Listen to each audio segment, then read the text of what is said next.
So this is a hopefully fairly short video about inference and multiple regression and residual diagnostics, two topics that we haven't been able to spend too much time on in class. So we're going to use the candy bars data set, which we've seen sometimes on practice exams and things like that. So this data comes packaged in JUMP as an example data set. So for example, if you wanted to find it, you would go to File, Open, and then you would go under JUMP application, for example on a PC. Under JUMP in their data they have sample data that comes packaged in JUMP, so you'd be able to find it in there, and it's the candy bars data set. So these are the data that we're going to be dealing with throughout the entire video here, and the variables that we are interested in, even though there are many other variables in this data set, because we want to keep this fairly simple, is calories, total fat, which is measured in grams, cholesterol, which is measured in grams, and dietary fiber. So those are the four variables. So our response is going to be calories, and we're going to try to use total fat, cholesterol, and dietary fiber to predict this response. And so the question is a linear model containing all of total fat, cholesterol, and fiber useful in understanding or predicting the calorie content of candy bars? So we want to write this scientific question in the form of a statistical hypothesis first. So I've rewritten this question so we have it in mind at the top of this next page, and our first step, of course, is to write this in terms of our statistical hypothesis. So remembering that our null hypothesis must always contain equality, we're going to say that there is no relationship between total fat, cholesterol, and fiber, because that would mean that our slopes, beta 1, beta 2, and beta 3, all are equal and are equal to 0. So this means that there is no linear relationship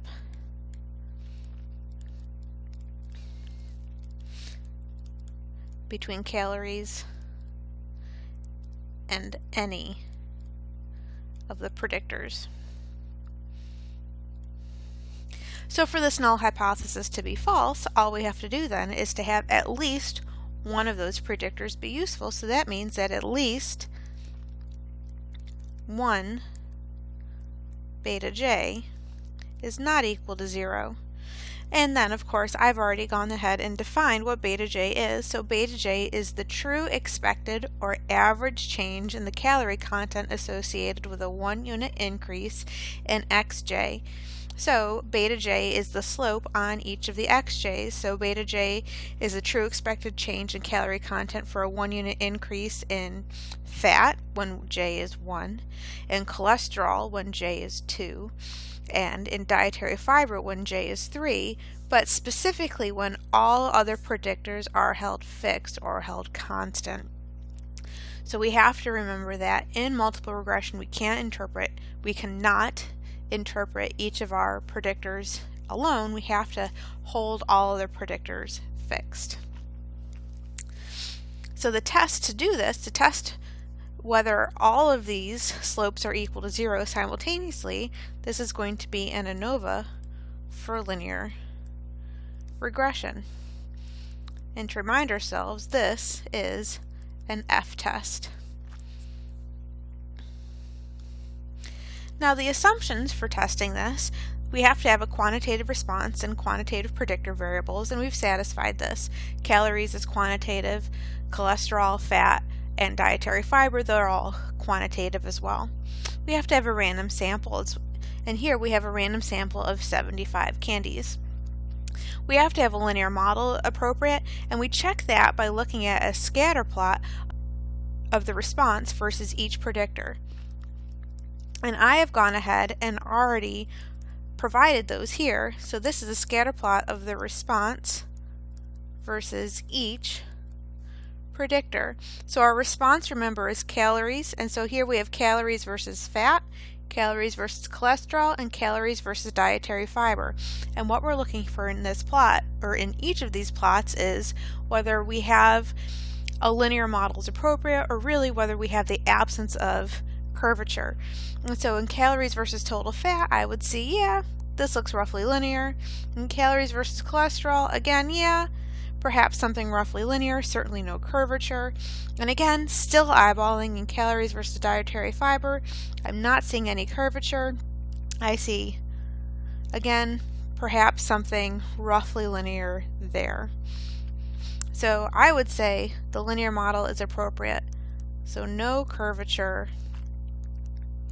in the plots below.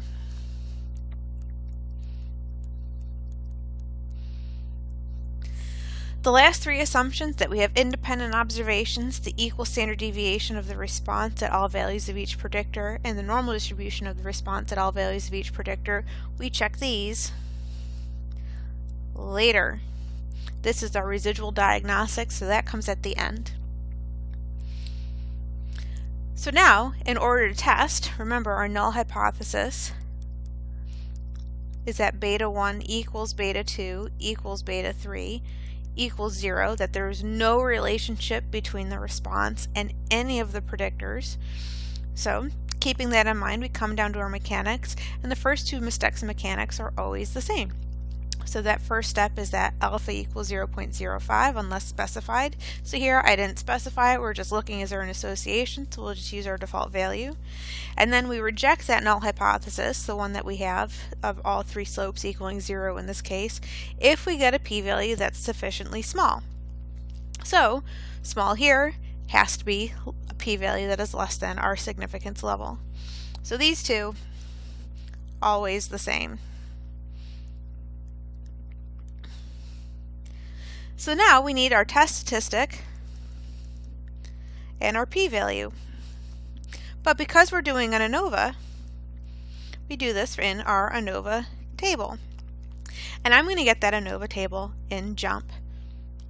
So here I've pulled up the candy bar data, and if we want to do an analysis in JUMP for multiple regression, it's really not that different from when we did an ANOVA, a two-way ANOVA, or simple regression. So we go to the Analyze menu, and we want to fit a model because we're trying to fit a multiple regression model. Our response value is variable is calories, so we put that in our Y box. So Y is our response. It's our dependent variable, so whatever we're trying to predict goes in that box.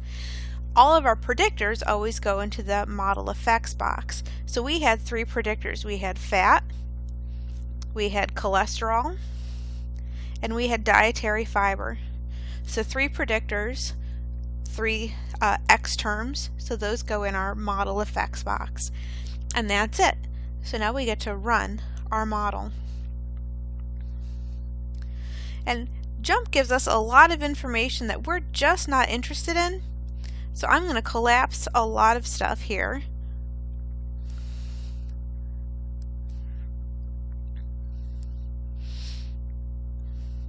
And we see now, this is what we're really interested in. We see an R-squared value of 0.68. So this is our multiple R-squared because we have multiple predictors. We have our analysis of variance table, so this is that test for the overall model, and we know that that's for the overall model because we have 3 degrees of freedom for the model, so that is K for K predictors. We have 71 degrees of freedom for error, so that's n minus p, or n minus the total number of parameters in our model, and we had 3 slopes, one for each predictor plus an intercept, so n minus 4. We had 75 candies, so again, this tells us we are testing our overall model with this analysis of variance table.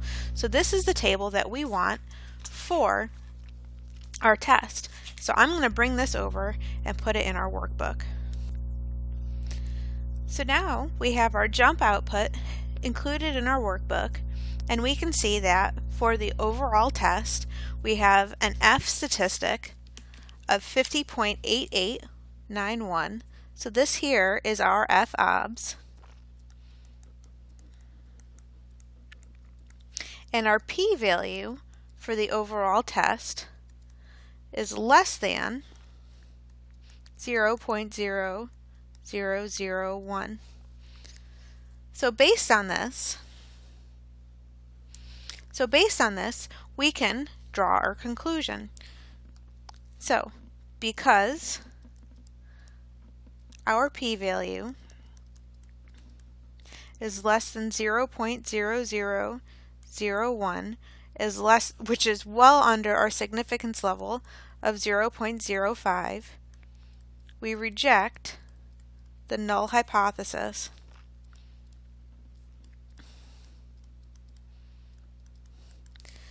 All right, so we have our justification, our p-value is less than the significance level, and we have our decision, reject the null hypothesis. Now we need to put this in context. So that means there is sufficient evidence to indicate that at least one of the predictors, fat, cholesterol, or dietary fiber, are useful or is useful for predicting calorie content of candy bars. But again, these slopes were estimated, these parameters were estimated when all of the predictors in the model, so we have to put that in the context. So at least one of these is useful for predicting calorie content of candy bars in the presence of the other predictors.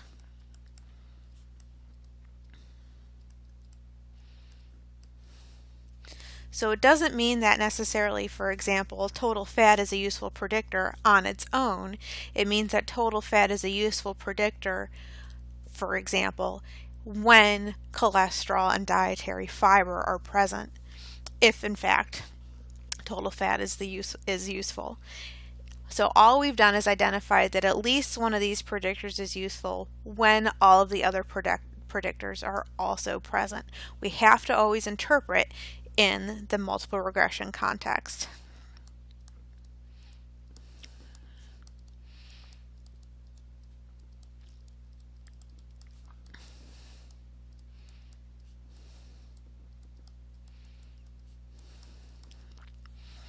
So we've come to this point, we've identified, yes, this overall model is useful. We've said, all right, the slopes are not all equal to 0. Good for us. But now we might say, well, which slope or which slopes are not equal to 0? So we move on to that next question.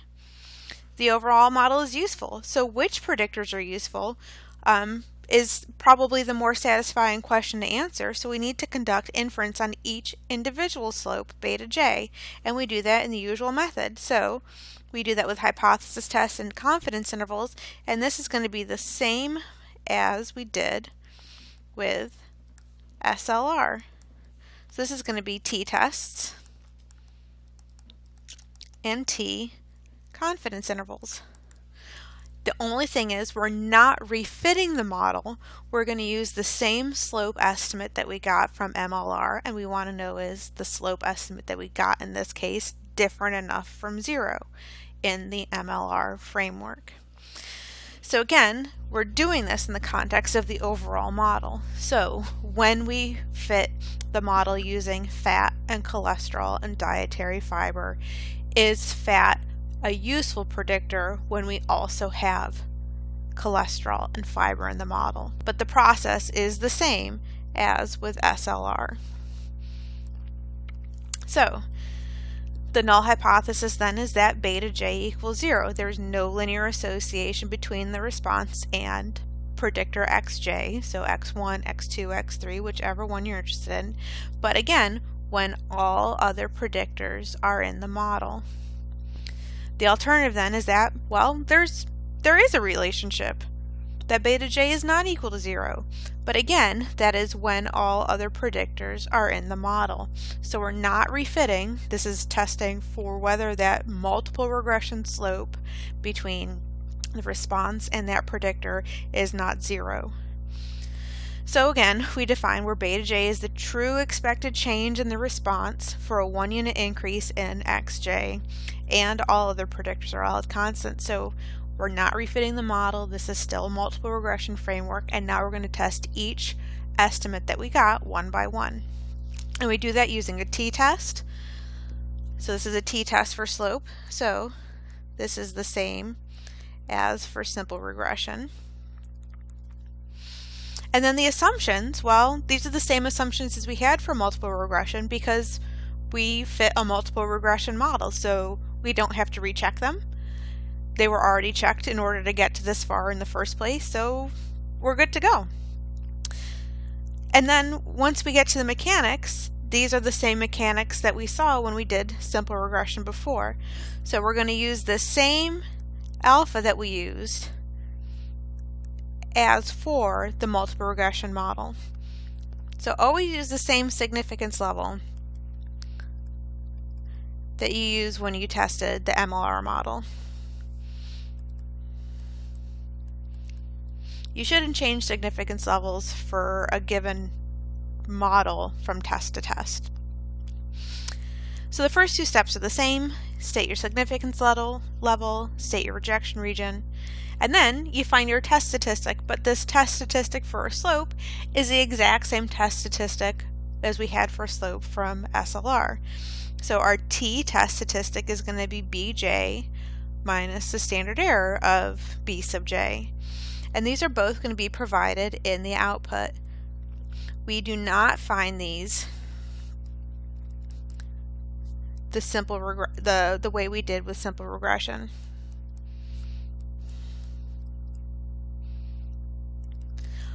The simple regression method would only work if we had perfectly independent predictors, but we're not going to assume independent predictors here, so we can just pull our values from the output and everything comes nice and easily. Our p-value is the same p-value that we used for finding the p-value for simple regression whenever we have a two-tailed test for a t-test statistic. And our degrees of freedom, well, this is the same thing as before. Because we're using MSE in our standard error, this is still going to be n minus the number of parameters. So again, things really haven't changed from SLR to MLR when we start looking at individual slopes. We just have to make sure that we keep in mind how we're interpreting our specific parameters. So let's look at this. So let's say we want to know about prediction using fat. So is there a relationship between calories and fat in the MLR model? This is also asking, is fat a useful predictor in the MLR model?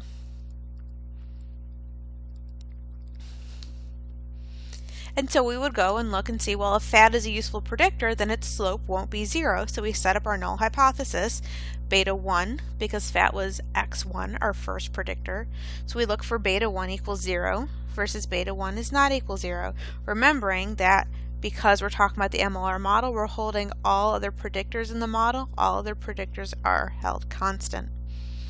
This is going to be a t-test for the slope, and our assumptions are unchanged. So these are our our MLR assumptions. They were checked to be able to fit the MLR model, so they must be good. So to actually do this, we pull our values from the jump output. And this is output that again was automatically fit for us. So if we go back to jump, we saw before we looked at our analysis of variance table, and this tells us about the overall model. We had our model, our error, our total, and this told us about whether that overall model using all three predictors was useful. But now we come down to the parameter estimates table, and this tells us about the individual estimates itself. So I'm going to take this table and put it in our workbook. So now we have our parameter estimates table, from jump. And if we wanted to, we could write our prediction equation from this. So that would be y hat equals 140 plus 9.65 times x1 minus 2.24 times x2 minus 0.00 times x3. So these are A, B1, B2, and B3. These are our estimates of the model parameters.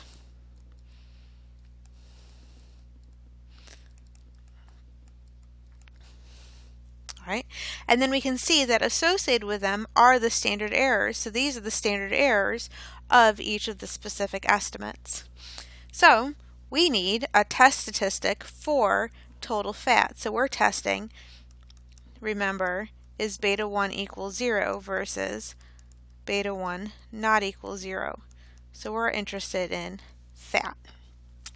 So we want to know about this row here.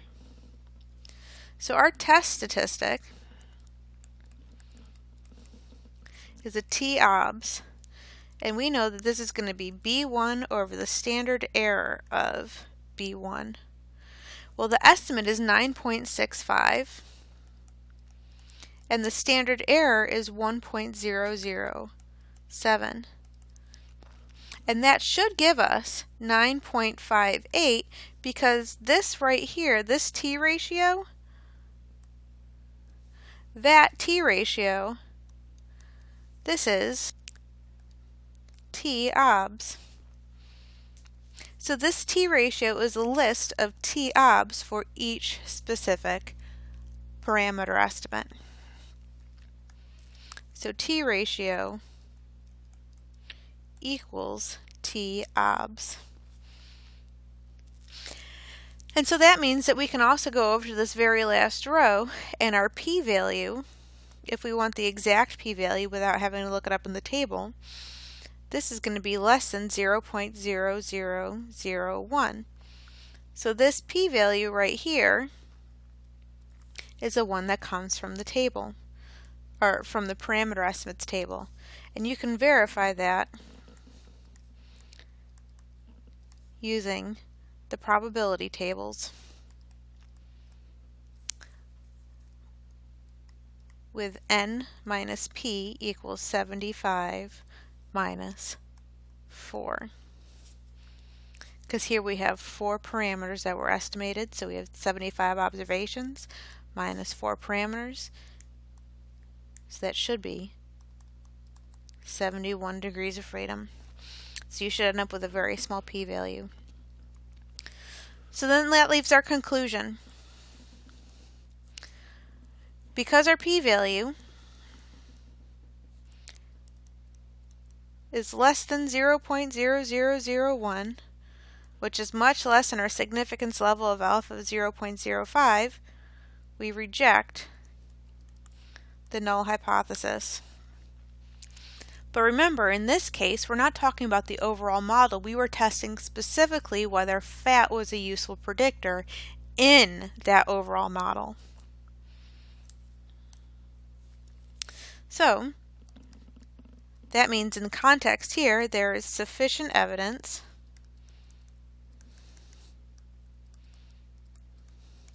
to indicate that fat is a useful predictor of calorie content of candy bars. And again, we can't stop here because we're in that multiple regression context in the presence of cholesterol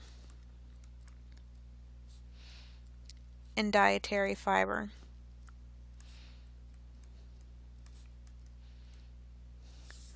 Or when cholesterol and fiber are included in the model.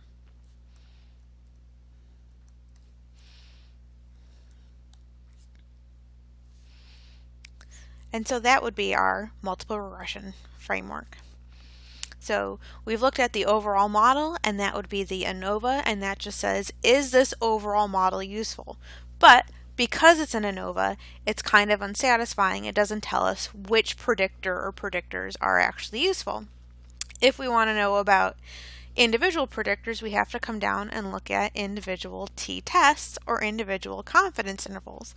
So then we just conducted a t-test for total fat. So whether there was a relationship between total fat and calories in the candy bars when dietary fiber and cholesterol are both in the model.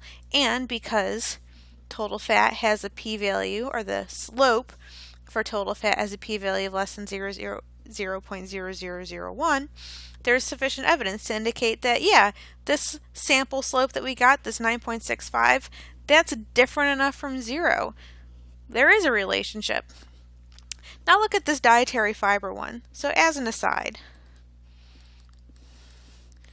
B3, our estimate for the slope on dietary fiber is negative 0.004.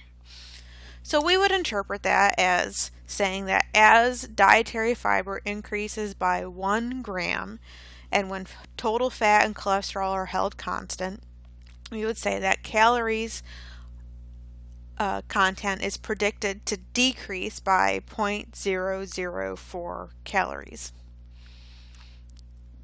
That's not much. We're not getting a big loss in calorie content for a 1 gram increase in dietary fiber. So there's a fairly weak relationship there, and it's so weak, the p-value is huge. It's 0.9994. So this slope is very close to 0. In addition to that, the p-value is way bigger than alpha. So in both cases, we have pretty good evidence that there's no relationship between dietary fiber or insufficient evidence to indicate that there's a relationship between dietary fiber and calorie content when both cholesterol and fat are in the model. Now, we cannot then say that there's no relationship at all between dietary fiber and calories. We can only say that when we're in this specific model, there's no relationship between fiber and calories. What about those 3 unchecked assumptions?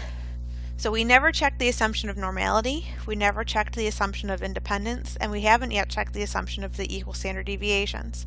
So we've got these independent observations, the equal standard deviation assumption of the response for all values of each predictor, and the normal distribution of the response at all values of each predictor. So we have to check these 3 now. Each of the remaining assumptions is checked by a specific plot of the residuals and by looking for something in that specific plot.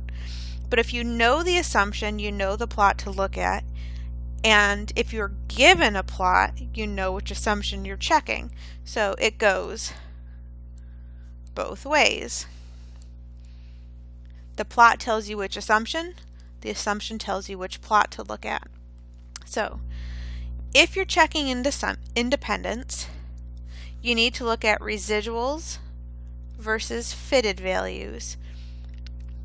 So if the data are independent of one another, the residuals should not have any association with anything. They should be independent of one another. And so if you plot the residuals versus the predicted values, that plot would look like random scatter. It should look like you just put your hand in a pocket, pulled out a bunch of residuals, and just threw them at the plot. So if there is an association, that is, if there is a non-random pattern, you violated that assumption of independence, because non-random means association and independence means no association. So if you have a non-random pattern, it means your residuals or your observations are associated or are not independent, and that could be a problem with your model or a problem with your data collection. So what does this look like? To get a plot of your to save your residuals in the first place, we would go back to our output. Remember, every red triangle is a pull-down menu. So we click on this and we're going to go to Save Columns, and I want to save my residuals. And I also want to do that same thing again, and now I want to save my predicted values. And at this point I have saved everything that I need. So I'm going to close my output.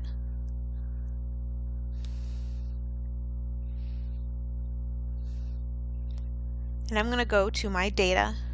And we can see here that I now have columns for my residual calories and my predicted calories.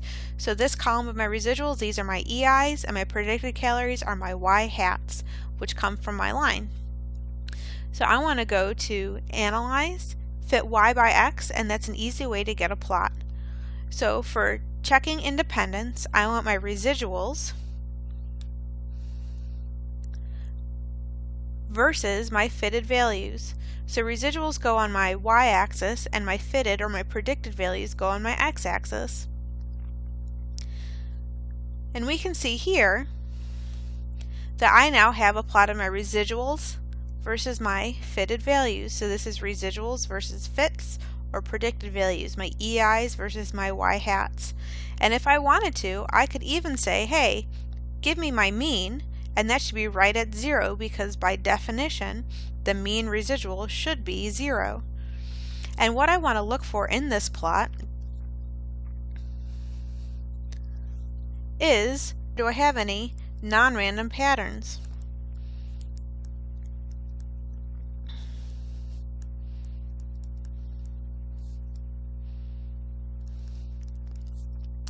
So here, it looks like maybe that as predicted calories increase from 150 to 250, my residuals tend to decrease. And then as my predicted calories increase, my residuals tend to also increase. And that's bad. So if I can see some sort of association where my residuals tend to decrease and then increase, that means that I have a non-random pattern. All right, so what I want to see, an ideal residuals versus fitted line would be something like this.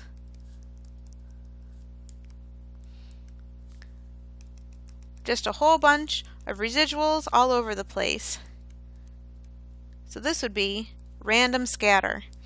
I would say that what we've observed, there seems to be some association between the E's and the Y hats. So it's possible that we have some association or some relationship in our data that our residuals, that our small residuals are associated with small predicted, or big residuals are associated with small predicted values, and small residuals are associated with medium-sized predicted values. And that's problematic. What it can tend to indicate is that, for example, maybe we have a missing predictor. So maybe our model is inadequate. Maybe we've left something out like a lurking variable. The next assumption we're going to talk about is this equal standard deviation of the response for all values of each predictor. So the plots of residuals, and we check this with plots of residuals versus each predictor. So if we want equal standard deviation of the response, we want to look at the residuals for each predictor. So like with categorical ANOVA, the way we assess this was by looking at box plots.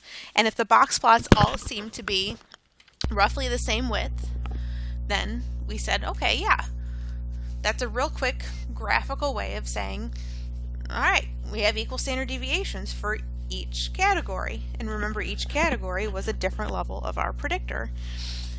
But what we're going to do here is, because we don't have categories, we're going to plot our residuals versus each predictor and see, well, do our residuals seem to be about the same magnitude for that entire size, or for that entire level of that predictor, for all levels of that predictor. So our MSE in this case is our best guess for that true variance in the population, and we're still pooling it the same way, or it's still a pooled estimate the same way it was a pooled estimate in ANOVA. And it's only a good or accurate estimate if our residuals for small values of x and for medium-sized values of x and for large values of x are about the same, because we're still dealing with those sum of squared errors, or those sum of squared residuals, these y minus y hats.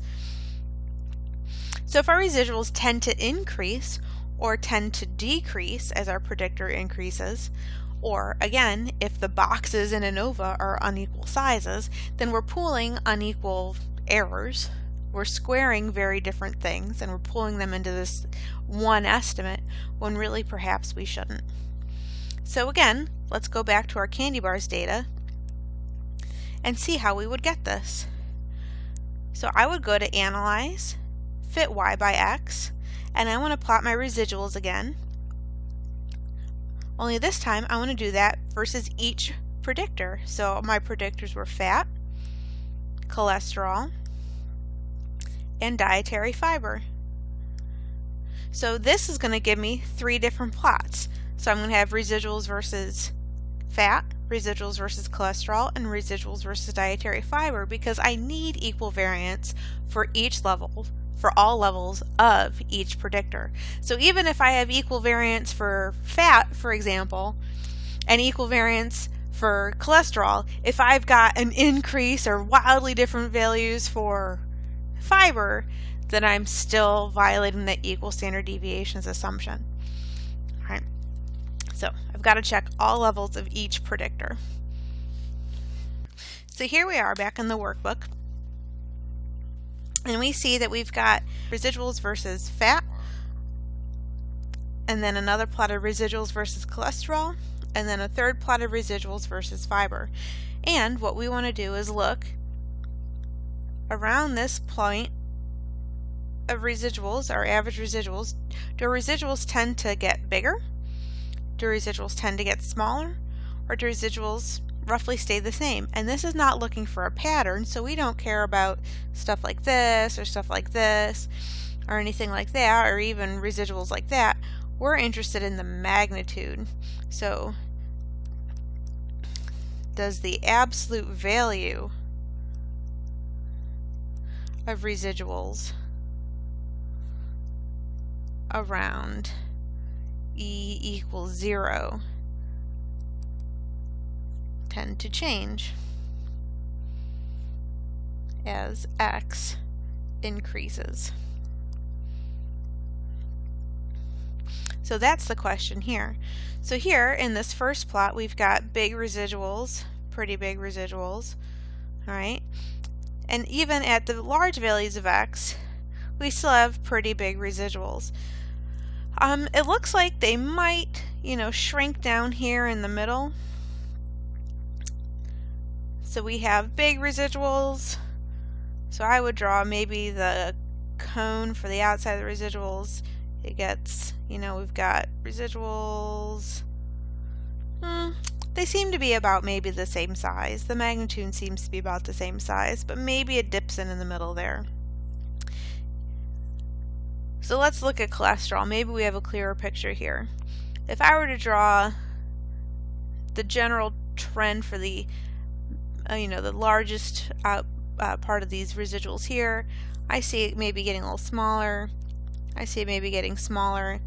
So certainly my residuals are really big for 0 cholesterol. They're still kind of big for medium cholesterol, but they're tiny for high cholesterol. And then for fiber, we have that same kind of trend. Fiber, big residuals, and they get smaller, and then they tend to get smaller. So we're seeing this, we would call this a cone or a funnel shape. So we're not looking for a pattern. We're looking for how basically the outer bounds of the residuals behave, both above and below that 0 line. So we want to see our residuals do, again, an equal spread all the way around. So we want those bounds to be pretty much equal no matter where we are at x.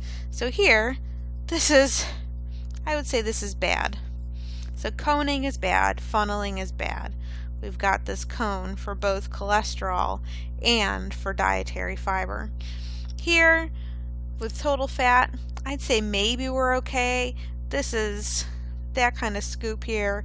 This is probably not great. But because we definitely have a clear violation for cholesterol and for dietary fiber, I say we've got some problems. So far we've identified a violation with residuals versus predicted calories. We've got a non-random pattern there. And we've got some decreasing in magnitude, or residuals tend to get smaller. We have big error when we predict at low values of cholesterol. We have big error when we get low values of dietary fiber, and small error for high values of dietary fiber, small error for high values of cholesterol. Those are problems. We want to avoid those kinds of problems. So finally, the last thing we want to check is normality. So here's hoping that we at least have normal data to deal with, because otherwise we're striking out on all three fronts. The normal response for all values at each predictor assumption is checked by looking at a histogram and normal plot of the residuals. So if you have a histogram or a normal plot of the residuals, you know you're looking for normality. Seems straightforward. So if the data follow a normal distribution for all levels of each predictor, then the residual should have an approximately normal distribution. A histogram should therefore be unimodal and symmetric, or bell-shaped, and the normal probability plot should have all points closely follow the line that indicates perfect normality. So the less normal, or the less bell-shaped the histogram looks, the less normal your data are, or the less normal your residuals are. The less unimodal and symmetric your histogram looks, the less normal your residuals are, and the more likely you're violating the assumption. Similarly, the more your points deviate from the line that indicates perfect normality, the less normal your residuals are. So how do we get these plots? Well, we come back and we're just doing a plot of our residuals again. So we go to Analyze, and this time we go to Distribution. And you might have noticed that down here, if you pull up Analyze Distribution, there's a plot for histograms only, and that's all we want is a histogram. And we want a plot not of dietary fiber, but of our residual calories. So we're going to plot our residual calories just for the histogram, because that's all we're describing. And we get this histogram, and I'm going to flip it because I hate this vertical histogram. So if under histogram options, I'm going to make it not vertical. And I'm also going to request a normal quantile plot, and this is that normal probability plot that I mentioned in the notes. So now we have the two plots that we're going to interpret. So the first question is, does this histogram look bell-shaped?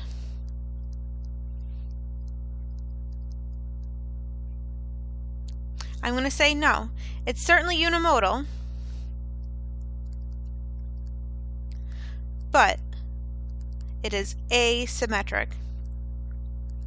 Specifically, it is right skewed. It's got this long right tail.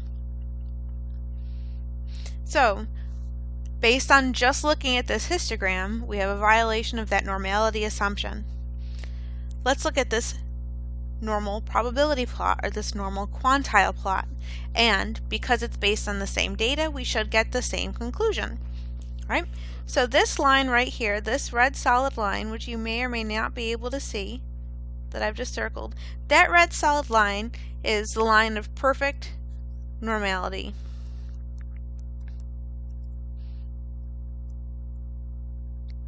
So if all of our points lined up exactly on that line, then we would have a perfectly normal distribution, right? And we can see that we do not have that situation. So the closer the points to this line, the better. And we can see that because we have this skewness, these points here, which is where the middle of our distribution is, which is where the mean and the median of the distribution would be normally for a normal distribution, it is way off. And you can see we've got these dotted lines, these confidence bands here, and they actually fall outside those confidence bands. So we are well outside what would even be considered normal if we were accepting of some error.